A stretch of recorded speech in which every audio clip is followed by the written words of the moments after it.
everyone, it's Natasha Red here. Welcome back to my channel and welcome to another episode of the Regal Royals. I hope that you liked the new intro. If you have not already, please hit the subscribe button and the bell icon so you don't miss out on future uploads. And also give this video a thumbs up if you enjoy it. And leave me a comment down below letting me know what you think of today's episode. If you have not yet, please go back and watch the previous two episodes, which was the Simpanion Monarchy Alliance Ball, because this episode takes place directly after that. So if you have not seen that, you will not fully understand what's happening in today's episode. Today is going to be all about the Newcrests. So I figured while I kind of go through the intro real quick, we could watch King Fletcher have a good old funky time. Because when we get to the palace, things ain't gonna be so funky fresh. Let's just say that. So anyways, let me quickly just go over some of the events that took place in Willow Creek. Leona and Jarrett argue about being hard on Princess Diana. Diana tells her mom that she needs to remember that she's just a kid. We also see some of the children have confessions of feelings for each other. Marquis Duncan gets in a fight with Luwei. Fuko tries to antagonize Lady Addeline. Braydon and Fuko finally fight.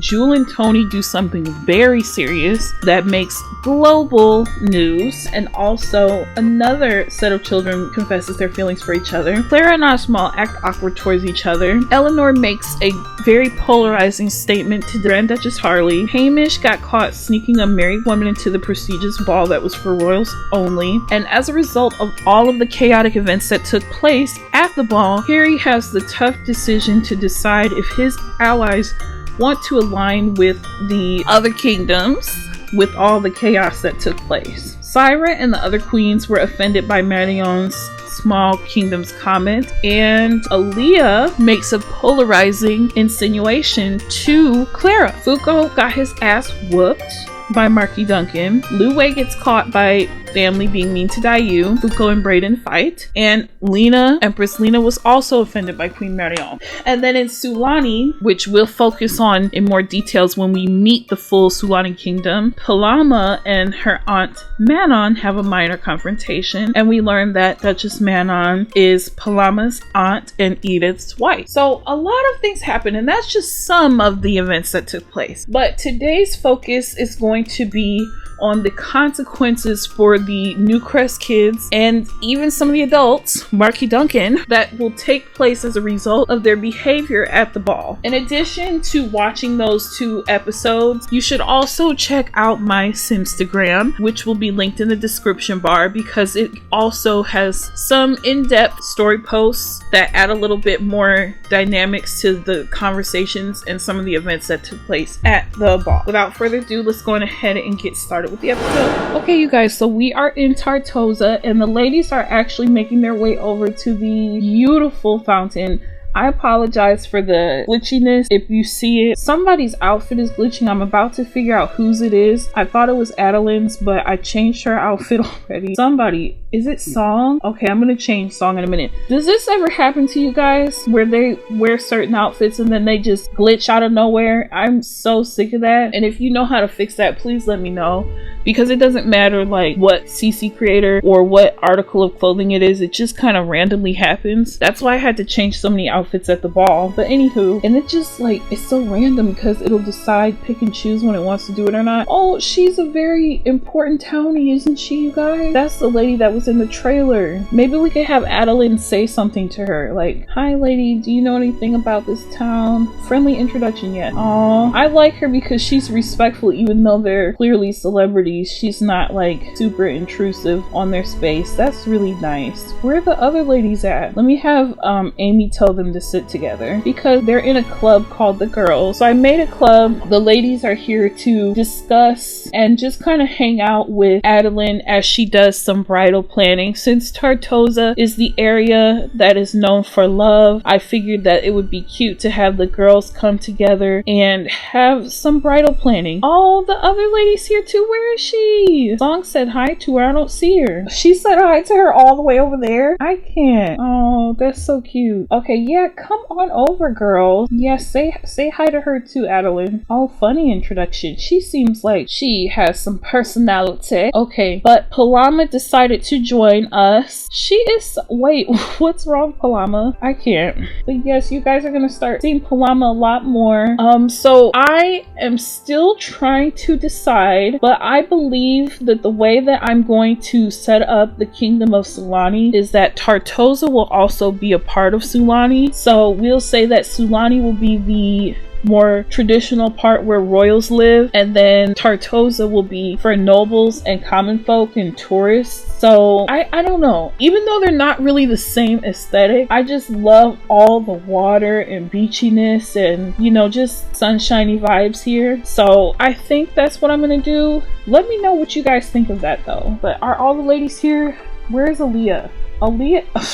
Aaliyah made herself comfortable at the bar. Aaliyah, if you don't get your tail down there, come on, girl. Like, I know you having fun, but go join the other girls. Come on, Aaliyah. So these are all Adeline's friends. Even though we don't see them interact together a lot, you know, they've known each other over the years through royal events and different gatherings. Now, Palama is newer to the circle. She doesn't know these ladies that well, but Addeline and Palama got to know each other and enjoyed each other's company, and Palama was wanting to bring Addeline here so she could decide maybe if she wanted to have her honeymoon here. And actually, you guys, let me click on Addeline. She and Palama have become, pardon? What you want to see her for? Anyways, well, she is going to be his future daughter-in-law. So I think that Addeline and Braydon are so excited. It's funny because earlier they were on the phone with each other right after they had just seen each other, and they were like, I miss you so much already. So she's really excited. They're going to be getting married very soon, so we're going to start focusing on wedding planning for them. And,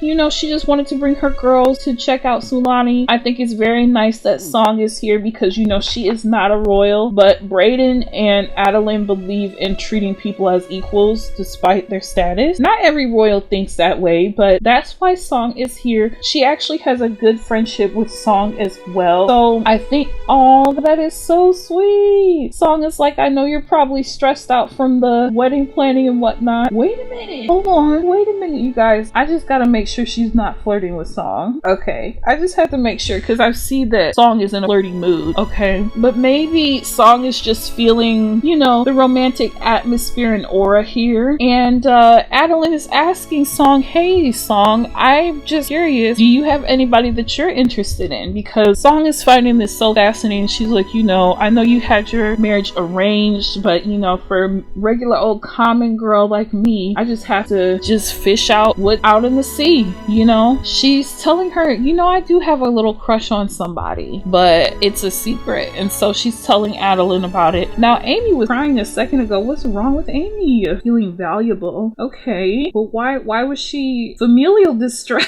I need to escape this family. No, you don't. You love your sister. What are you talking about? Some of these apps, you know, maybe she's annoyed that common folk was there. I don't know. Where is Palama and Aaliyah and Anaya at? Aaliyah, where are you at? Is she back at a bar? Oh, a lot of the girls are up here. Okay. Oh, that's interesting. Anaya is dancing. Okay, so I think that Palama was, you know, just trying to get to know Clara and Aaliyah better. And Palama was saying, you know, maybe Clara and Ashmal can, you know, work on their wedding planning here too, because she's supposed to be getting married soon. And so I think Palama was asking about that. And, you know, they did recently have a very awkward experience, Clara and Ajmal, at the ball. And Aaliyah's, you know, Aaliyah is just trying to help progress things along, but she's really almost borderline intrusive at this point, like putting her nose where it doesn't belong, because at the end of the day, Clara and Ajmal have to, you know, do this themselves. You know what I mean? And so maybe Clara is saying, oh, you guys, please get out the way. Please just go away. Just go away. Thank you. You two, just go away. You two, you. Just go away. So maybe Claire is saying, hey girl, I appreciate you trying to help move things along, but if you could just let me like deal with it myself, I don't appreciate the pressure. And Aaliyah's like, I understand. I know you and Ashmal are kind of awkward. That's why I called myself trying to help, but I'll leave it alone. And ooh, she left quick, didn't she? Big yikes. Oh, it's almost nighttime. So the ladies have kind of dispersed, but they're coming around, gathering for a toast of champagne to celebrate, you know, Addeline and Braydon's upcoming love. Girl is so excited she couldn't even keep her clothing articles on. But anyways, we're gonna let them enjoy the rest of their night and we will go on to the next day. Okay, you guys, so we are in the Newcrests Palace and we are tuned into the Genoveses confronting Tony and Jewel, as well as, you know, King Fletcher, Queen Lauren. Again, need I remind you, if you haven't watched the ball, you don't know the full extent of what happened, but basically Jewel and Tony decided to woohoo at the ball. Give it to someone else. Sure. Okay, but anywho, they decided to woohoo at the ball, but what they did not know is they woohooed in a monument that was very significant to Windenburg, which was the first queen's bed, Queen Anne. So they did not know that, and that is a big disrespect to the Kingdom of Windenburg. And not only that, but they don't realize it yet. I'm sure King Fletcher and Queen Lauren do, but Leona is also pissed because she brought Newcrest and Komorebi and Oasis Springs, and they're a representation of her. She and Harry hosted the ball together, so the fact that Jewel and Tony went there and acted out was a poor representation of Queen Leona as well, and a poor representation of their alliance. So it's a big deal, and that's why it made international news. On the TV right now, we see the breaking news story taking place that's discussing what happened. So there are consequences. So let's go on ahead and tune into what Fletcher and Jewel and Lauren are talking about. So you guys know they're not the best with conflict resolution. Oh, Marquis Duncan is in the background. I'll explain why he's here in a minute. Just to give you guys a reminder, Marquis Duncan is the brother-in-law to Lauren and Fletcher. He is the husband of King Fletcher's sister, which makes him the uncle of Jewel and all her siblings. So he also did something problematic. We'll get to him in a little bit. But King Fletcher is doing most of the talking because he's the one who caught this situation. So he noticed that Jewel and Tony were dancing inappropriately at the ball, and he tried to tell her, you need to stop, and she was being very defiant and rebellious. So Lauren is still not even fully aware of the whole situation, and she doesn't really know what to say. So she's kind of letting Fletcher do the talking, and she, you know, does not like to deal with conflict. So she's not even looking at Jewel really, but you know, she is definitely disappointed and upset. But Fletcher is saying to Jewel, I cannot believe that you acted in such a disgraceful and disrespectful manner. We have raised you better than this, and this is not like you. So Jewel had a pristine reputation before, you guys, but this has definitely taken a toll on her reputation. People are definitely going to look at her in a different light. And one thing to remember is that with celebrities and, you know, popular figures, the media will always twist things beyond the truth. So people will believe what they want to believe, and it may not even be accurate to what actually happened, but nonetheless, Jewel was very defiant and she did what she wanted to do. And granted, I think that Jewel is probably remorseful. You know, I don't think she thought that this would be such a big deal, but she's saying to her father, you guys always expect me to be the golden child because Braydon and Clara act out so much. It's like I'm the older sibling. I wanted one day where I could do what I wanted, and if you hadn't been pressuring me so much to do right, I probably wouldn't even done that with Tony. So I really don't care to hear it. And you know, Jewel feels like this pressure to be the pristine Newcrest. You know, this family, they have their flaws, and you know, Braydon is known for his hot-headedness. Claire has been known to be very dramatic and act out at events, but Landon, Jewel, and Chea don't really do that. Landon has social anxiety, so they don't put as much pressure on Landon to be pristine, and so the pressure falls on Jewel because Chea is just a child. So she feels the pressure, and she was sick of it for that day. Now, she also could have very well gotten pregnant. So they did a pregnancy test, and as of right now, she's not pregnant. So that's another thing that they were upset about. You know, they're like, if you want to have the potential to have children in the future, that's fine, but you need to finish high school and go to college and finish growing up before you partake in such adult and grown activities. And Jewel is like, I'm old enough to make decisions for myself. I really don't want to hear what y'all have to say. Like, she's just pissed. You know, she knows that it wasn't necessarily the right thing to do, but she's so angry about feeling this pressure and feeling like she can't even get the empathy from her parents that she's looking for, that is making her very dismissive to everything that they're saying. And so Fletcher is saying to her, you know what, you and Tony are not to see each other for the rest of the summer, because school is just about out and summer break is getting ready to hit. You know, all the teens get together from the different kingdoms a lot more, and she was probably very much so looking forward to hanging out with Tony this summer. And he's like, you know what, if you're hanging out this summer, it's going to be at this palace, but we're going to have to think of something with a PR team to rectify your image, because you will not see Tony this summer. So Jewel would be very pissed at that. And let me see how Tony is taking his lecture. He feels a lot more remorseful. You can see in his demeanor that oh yeah, Margaret is tapping that foot, honey. She is tapping that little foot. I cannot. She is like, I am so disappointed in you. This is not like you. And they're even wondering, did Jewel pressure Tony to act out in such a way, because this is so not like them. They're like, you know, we don't have a problem with you dating the princess, but you cannot act out like this. This could also, if people got outraged enough and called for the resignation of Antoine, this could cause him to lose his career. So Antoine and Margaret are very pissed, and Tony is showing a lot more remorse. He's like, I can go in front of the people of Windenburg and apologize, and you know, he's trying to rack his brain to think about what can I do to rectify this situation. But they are in agreement with the king and queen that Jewel and Tony cannot see each other at all this summer. So Tony and Jewel are on punishment. They cannot hang out with each other this summer. Jewel is also enraged. Let's see, Lauren feels very uncomfortable. I think Margaret is, she's I can't. She's upset, and she's also probably thinking like, Antoine, you're so fine when you discipline.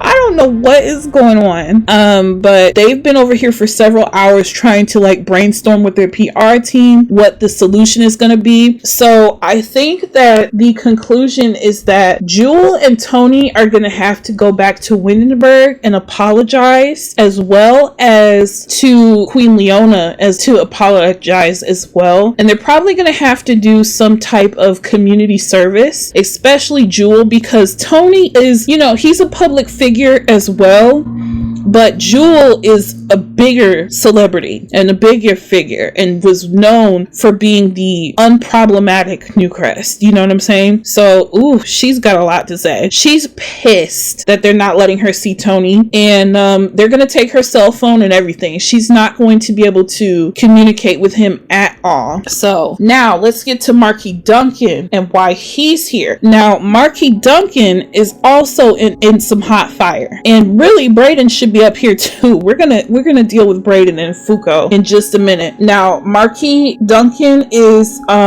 looking a little shooked. He's kind of nervously smiling, trying to play it off, but he's looking like, damn, is Fletcher gonna chew me out like that? Yeah, Fletcher's gonna chew your ass out next. Where is Duncan at? I'm sitting not right behind this wall. So Duncan is under fire because he fought Fuko, and when I tell you he fought him on sight at the ball, he fought him on sight. Oh, look at all, wait, whoa, who's getting all these achievements? What in the world? Huh? Okay, somebody just received some aspiration, have a sim, I don't know what's going on. But anywho, long story short, Duncan is under fire because he literally saw Fuko and said it's on sight and whooped his tail. Or was it Lu Wei? Hold on, let me look at my note. Oh, it was Lu Wei. It was Lu Wei. It was Lu Wei. It was Lu Wei. Okay, so we could say that we could say that Duncan fought Lu Wei because because he heard him say something disrespectful under his breath. Like maybe he said because if you guys remember in the beginning, not him dancing, child, these Newcrests are so awkward. They are hilarious to me. They are just so pissy. They're so pissed. Okay, maybe he's like, calm down, Jewel, and Fletcher, calm down, y'all, you know. But anywho, we'll say this. Lu Wei got caught saying something under his breath about Queen Lauren, and Duncan caught wind of it, and he's like, oh, you talking about my family member? Oh, it's on site. Marky Duncan is going to be taking a trip to Komorebi with Braydon and Fletcher and Lauren. They're about to take them like a quick little flight. Oh my. Why is this popping up? Anyways, they're about to take a quick flight to Komorebi. Empress Lena is expecting them. She's pissed. So let's go on ahead and go. Alright, you guys. So we have made it to Komorebi. This is the Komorebi Palace. And I just wanted to show you guys it again because, oh wait, is the roof all the way up on it? It's so tall. Oh yeah, it's not. I gotta show it in its full glory, you know what I'm saying? But I decided to move it down here because I love it so much. And when it was in the winter part of the district, it was always covered in snow and you couldn't see all its majestic beauty. But remember, Komorebi has two palaces, and during the spring, summer, fall, they're down here so that they can be closer to their family. And then they have a newly renovated palace that we'll see the next time we're in the winter district. And it's just so beautiful. But we're here to take care of some business. You know, the Newcrests are here to beg the Komorebi's forgiveness. So let's see where they're at. I think I locked them in the throne room, which the throne room will be getting a makeover, by the way. I put them in a temporary club. What is going on with Lauren's eyebrows or eyelashes? What in the world? That is so disturbing. But anyways, I have the Newcrest here. They're having hot pot with the Komorebis. Marky Duncan is here. I locked them in this room because I was like, how am I gonna have them stay in here without interruption? But Marky Duncan did bow, do a respectful introduction to the Emperor and Empress. And where is Duncan? I have control of him somewhere. They're starting to warm up to him. But Duncan attacked Fuko. My apologies, not Lu Wei, but he attacked Fuko. And his explanation, and Akira is like, trust me, I know my son is a lot. So why is he not talking directly to Fuko though? Or to Duncan. So anyways, Akira is doing most of the talking in this situation to Duncan, and he's saying to him, you know, I can understand your frustration with my son because he is behavioral prone. Oh, look at that. They're not as upset as I was suspecting they would be. Oh, look at them. I think that good food just kind of lightens up the mood, you know what I mean? But Akira is saying to Duncan that he understands his son is a lot, and Duncan is like, you know, it's no excuse. I'm a grown adult. I'm a lot older than Duncan or than Fuko and Braydon, and I should not have resorted to such childish behavior because, you know, Braydon and Fuko are in their early 20s and Duncan is in his late 30s. Like, it's no excuse, you know? He knows how to behave, and you can't just whip people's tail because they say something that you don't like, you know what I mean? So he caught wind of the problematic behavior of Fuko, and when he heard him say Braydon's name, he kind of just snapped. But that does not give you license to, you know, attack people. So Duncan will not do it again. I'm almost certain. You can't be so sure until the next ball. But I think that them having hot pot has them in a pleasant mood. Fuko was instructed not to say much of anything, so he's trying hard to bite his tongue. But you know, the ladies, they're not into all this drama like the guys are doing. Fletcher is just concerned about his hot pot being delicious. I can't. But we're gonna have the parents still express their disappointment in the boys. Where is Braydon at? Because I feel like they would be talking to them while they eat. You know, they really can't do both that successfully. Just imagine they are talking to them and saying, well boys, you've really outdone yourselves at this event. Not gonna lie, we're quite disappointed. And this is the Newcrests and the Komorebi parents speaking. They're saying, we're very disappointed and embarrassed by your behavior, and you both are old enough to use your words to communicate rather than your fists. Now, Braydon is begging forgiveness of the parents more so than he is apologizing to Fuko, because Braydon is the one who hit first and he lost the fight, y'all. If you're gonna start mess, at least be able to win. You know what I'm saying? Uh-oh. Is he about to approach Braydon? No, he's not. They're just getting up and rearranging seats. Maybe their butts were hurting or something, I don't know. So yeah, guys, basically with Duncan, they forgive him. They know that it's not likely to be a reoccurring thing, and I think that Duncan feels thoroughly embarrassed and realizes that that behavior was unacceptable. And the parents, it looks like Braydon and Fuko are fighting at the dinner table. They are, because the parents are telling them, like, you know, we're disappointed in you boys. You have to learn how to get along, stop using your fists and use your words. And Braydon is like, you know, I'm trying to get along with him, but he keeps antagonizing the women in my family. And Fuko is like, I did no such thing. All I did was try to talk to Addeline. You know, we're supposed to be having an arranged marriage through our children one day, and I think I should be able to talk to my essentially future sister-in-law. I don't know that she would actually be his sister-in-law, but anywho, you know, nonetheless, Akira was like, all right, wait a minute, what is going on? Fletcher is talking to Fuko because Fletcher really, you gotta remember, oh no, he's being disrespectful to a king? That is wild. That just shows you how little respect Fuko tends to have for people, because in his mind, he's thinking, well, hell, I'm gonna be a king one day. Who are you to try to come to me? And Fletcher is like, you know, I'm just trying to, you know, just chat with you. That's not necessary. And I know that would make Braydon angry as well. But Lena is like, you know what, guys? You have to learn how to get along, because whether you like it or not, we've signed an arrangement. Your children are going to be in each other's lives.